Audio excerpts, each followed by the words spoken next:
तो हिंदू कोई धर्म नहीं है, हिंदू जीवन जीने की एक पद्धति है। भारत में जो लोग रहते हैं, जिसमें हिंदू धर्म की किताबों में लिखा अहिंसा परमो धर्म, यानी अहिंसा सबसे बड़ा धर्म है, और अहिंसा सबसे बड़ा धर्म है, उस पद्धति का नाम हिंदू राष्ट्र है। हिंदू राष्ट्र की परिकल्पना कौन बता रहा है हमें? वो व्यक्ति बता रहा है कि गौ हत्या पाप है। मान लिया गौ हत्या पाप है, लेकिन गाय के चक्कर में मानव हत्या जायज कैसे हो गई? ये आज राहुल गांधी ने संसद में बयान दिया ना कि भाई हिंदुत्व के नाम पर हिंदुत्व का मजाक उड़ाया जा रहा है। जिस धर्म में गाय को काटना पाप हो, उस धर्म के लोग गौ रक्षा के नाम पे आदमी को कैसे काट सकते हैं? क्या ये हिंदुत्व है? इस हिंदू राष्ट्र के खिलाफ हूं मैं। बाकी हिंदू राष्ट्र तो भारत है ही, हिंदुत्व की प्रणाली तो भारत, हर वो व्यक्ति जो हिंदुस्तान में रह रहा है वो हिंदुत्व के एजेंडे पे चल रहा है, क्योंकि हिंदू जो है वो जीवन जीने की पद्धति है। धर्म तो सनातन है।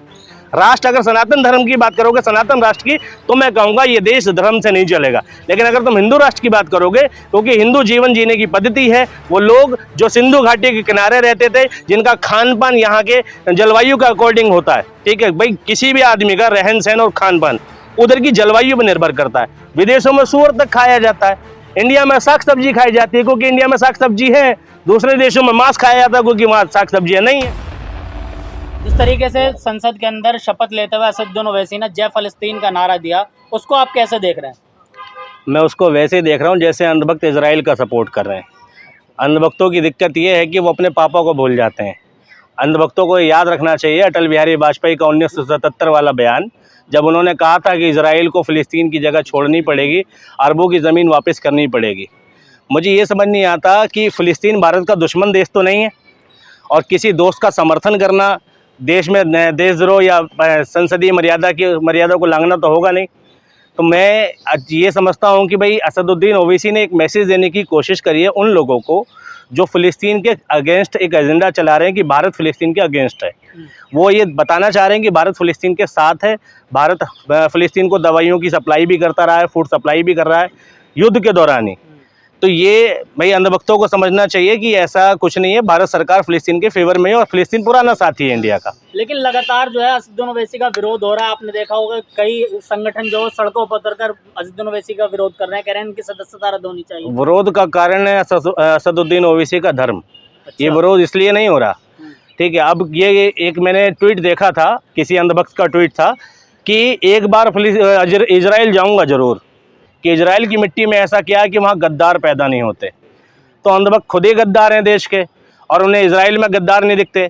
अरे इजराइल का जन्म ही गद्दारी से होता है। इजराइल का जन्म 1948 में हुआ, उससे पहले इजराइल फ़िलिस्तीनी हुआ करता था। फ़िलिस्तीन ने इजराइलियों को ज़मीन दी, यहूदियों को ज़मीन दी, और झगड़ा इजराइल और फ़िलिस्तीन का नहीं है, झगड़ा यरूशलेम का है, झगड़ा मस्जिद अक्सा का है। लोग इसको भाई इजराइल और उसके तहत देखते हैं, लेकिन ये झगड़ा धार्मिक है, और उसके तहत धार्मिक झगड़ा जो है बाद में दो देशीय झगड़ा बन गया। अब इसको अंधभक्त इस तरीके देखते हैं हम इजराइल के फेवर में, जबकि इजराइल में जो लोग रहते हैं, यहूदीज़म जो धर्म है वो इस्लाम का एक पार्ट है। वो लोग भी बीफ खाते हैं, वो लोग भी हिंदुइज्म से नफरत करते हैं। तो मेरे को ये समझ नहीं आता कि यहाँ के जो बजरंग दल के लोग हैं वो किस तरीके से इजराइल को अपना साथी मानते हैं। फ़िलिस्तीन ने तो आज तक किसी देश पर कोई आक्रमण नहीं किया, किसी के खिलाफ कोई अलग तरह की नीति नहीं अपनाई, लेकिन इजराइल की नीति चाइना की जैसी नीति है, विस्तारवादी नीति है। जब तुम चाइना को ठीक नहीं मानते, जब तुम पाकिस्तान को ठीक नहीं मानते, जैसे भारत ने ज़मीन दी और वो भारत के खिलाफ बीज बोता है, तो तुम इजराइल को ठीक कैसे मान सकते हो? ये दोहरा दृष्टिकोण जो है ये अंधभक्तों से ही सीखा जा सकता है कि अपने पापा की मानने को तैयार नहीं है। अटल बिहारी वाजपेयी जी का अगर इतना भी सम्मान होता इनकी नज़रों में, अगर बीजेपी वाले अटल बिहारी वाजपेयी का थोड़ा भी सम्मान करते तो इन्हें पता होता कि फ़िलिस्तीन का समर्थन करना है कि इजराइल का समर्थन करना है। और समर्थन नहीं भी करो तो कम से कम फ़िलिस्तीन का विरोध तो नहीं करना है। असदुद्दीन ओवैसी का विरोध सीधे सीधे तौर पे फ़िलिस्तीन का विरोध है, और फ़िलिस्तीन का विरोध सीधे सीधे तौर में भारत की विदेश नीति का विरोध है, क्योंकि भारत फ़िलिस्तीन का समर्थन कर रहा है वहाँ दवाइयाँ और फूड बेच के। मतलब आप ये कह रहे हैं कि सही कहा है असदुद्दीन ओवैसी ने? बिल्कुल गलत नहीं कहा भाई। संसद में पाकिस्तान की जय बोलते तो ये गलत होता, संसद में चाइना के लिए समर्थन में कुछ कहा जाता तो गलत। किसी देश के लिए पुकार करना, वो भी उस स्थिति में जब देश कमजोर स्थिति में। फ़िलिस्तीन आज इन हालातों से गुजर रहा है, ऐसे में उसका सहयोग जरूरी था। और भाई असदुद्दीन ओवैसी ने एक पूरे देश में मैसेज दिया कि हम कमजोर के साथ खड़े होते आए हैं और हमने अपने पुराने साथियों को कभी नहीं छोड़ा। तो ये तो देश के लिए गौरव करने वाली बात है कि भाई हमारे देश ने हालातों के हिसाब से कॉम्प्रोमाइज़ नहीं किया, वरना मजबूत आदमी के साथ तो हर कोई खड़ा हो सकता है। भारत आज भी फिलिस्तीन के साथ खड़ा है। तो यानी अगर संसद में ओवैसी का आप समर्थन करें, समर्थन तो फिर उनका भी करना चाहिए। गंगवार जो बोल रहे हैं हिंदू राष्ट्र बोल रहे हैं, जय हिंदू राष्ट्र। अब समर्थन क्यों नहीं करना चाहिए उनका, और ओवैसी का समर्थन क्यों करना चाहिए? भाई ओवैसी का समर्थन इसलिए करना चाहिए क्योंकि ओवैसी जो बात कह रहे हैं वो भारत की विदेश नीति का एक पार्ट है। भाई मोदी जी ने क्यों नहीं विरोध किया? मोदी जी ने क्यों नहीं कहा कि तुमने गलत कहा? स्पीकर ने क्यों नहीं कहा कि तुमने गलत कहा? किसी भी लोकतांत्रिक संस्था से ये आवाज क्यों नहीं उठी कि ओवैसी ने गलत कहा? किसी न्यूज चैनल वाले ने अभी तक क्यों नहीं चलाया कि ओवैसी ने गलत कहा? गलत कौन कह रहा है? वो कह रहा है जिसे संविधान की समझ नहीं, गलत वो कह रहा है जिसे विदेश नीति की समझ नहीं, गलत वो कह रहा है जिसे भारत और फिलिस्तीन के रिश्ते की समझ नहीं, गलत वो कह रहा है जो भारत के न्यायिक प्रणाली में और भारत की संविधान प्रणाली में कोई हिस्सेदारी नहीं है। ये स्वतंत्र नाम का गुंडा, ये क्या नाम तुम्हारा, अभिषेक ठाकुर नाम का गुंडा, बजरंग दल का गुंडा, हिंदू रक्षा दल का गुंडा, यहाँ किसी के माननीय सांसद जो कि एक न्यायिक प्रणाली, एक चुनावी प्रणाली से जीत कर आए हैं, एक जनता का प्रतिनिधित्व करते हैं और उनके बोर्ड पर आके कालिक पहुंच जाता है। ये दुर्भाग्य की बात है कि देश में सांसद सुरक्षित नहीं है तो आम आदमी की बात ही क्या है। और सांसद ने ऐसा कोई वर्ड नहीं कहा जो अनपार्लियामेंट्री हो, जिसे संसद से निकाला जाता। वो संसद से निकाल दिया गया वो शब्द नहीं ना, संसद की कार्रवाई से भी नहीं निकाला जाएगा। तो भाई जब संसद विरोध नहीं कर रही, राज्यसभा विरोध नहीं कर रही, लोकसभा विरोध नहीं कर रही, भाई भाजपा पार्टी का कोई सांसद विरोध नहीं कर रहा, तो ये भाई छोटे मोटे होते कौन है देश में विरोध करने वाले? हिंदू राष्ट्र का समर्थन करते हैं, जो हिंदू राष्ट्र का नारा दिया गया है। भाई पहली बात तो हिंदू राष्ट्र भारत जो है किसी धर्म के आगे नहीं चलता, भारत चलता संविधान से, और संविधान का मतलब है जाति पंथ निरपेक्ष देश। ठीक है, जाति धर्म पंथ निरपेक्ष देश है। भारत में किसी धर्म को प्रायोरिटी नहीं दी जाती, भारत में मानवता को प्रायोरिटी दी जाती है। हिंदू, पहली बात तो हिंदू कोई धर्म नहीं है, हिंदू जीवन जीने की एक पद्धति है। भारत में जो लोग रहते हैं, जिसमें हिंदू धर्म की किताबों में लिखा अहिंसा परमो धर्म, यानी अहिंसा सबसे बड़ा धर्म है, और अहिंसा सबसे बड़ा धर्म है, उस पद्धति का नाम हिंदू राष्ट्र है। अब हिंदू राष्ट्र की परिकल्पना कौन बता रहा है हमें? वो व्यक्ति बता रहा है कि गौ हत्या पाप है। मान लिया गौ हत्या पाप है, लेकिन गाय के चक्कर में मानव हत्या जायज कैसे हो गई? ये आज राहुल गांधी ने संसद में बयान दिया ना कि भाई हिंदुत्व के नाम पर हिंदुत्व का मजाक उड़ाया जा रहा है।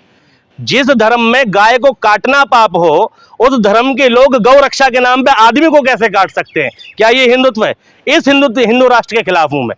बाकी हिंदू राष्ट्र तो भारत है ही, हिंदुत्व की प्रणाली तो भारत, हर वो व्यक्ति जो हिंदुस्तान में रह रहा है वो हिंदुत्व के एजेंडे पे चल रहा है, क्योंकि हिंदू जो है वो जीवन जीने की पद्धति है। धर्म तो सनातन है। राष्ट्र, अगर सनातन धर्म की बात करोगे, सनातन राष्ट्र की, तो मैं कहूँगा ये देश धर्म से नहीं चलेगा।